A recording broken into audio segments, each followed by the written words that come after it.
Come on, Zika. Get it. Get it.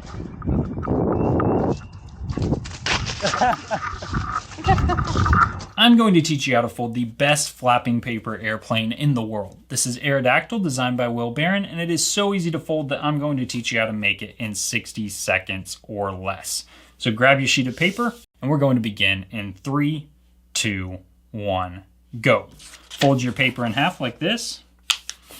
Open it up and fold triangles to the center, leaving just a little gap on either side, something like this. And then fold your top point down to that point there. Unfold, flip over, and use that crease to fold in this direction. Flip it back over and fold each side in so your edge is parallel to the center crease, but about 1/2 inch from it. And then fold your whole top section down so that point lands on the new crease you're making.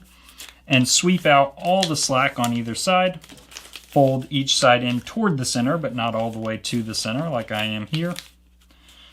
And then fold this top point down as far as it will go and bring this edge that you just made all the way up to your top edge. And you'll see you can fold this section behind now like that. Fold it in half and fold your wings just like this. And there you go. You have a finished AeroDactyl. All you need to do is set your wing angles pretty flat like this, and then bend your back edge up really steeply on either side of your center crease, just like this. And if you find that it's not flapping that well, bend your center crease back and forth a bunch of times. And with that, good luck flying your plane.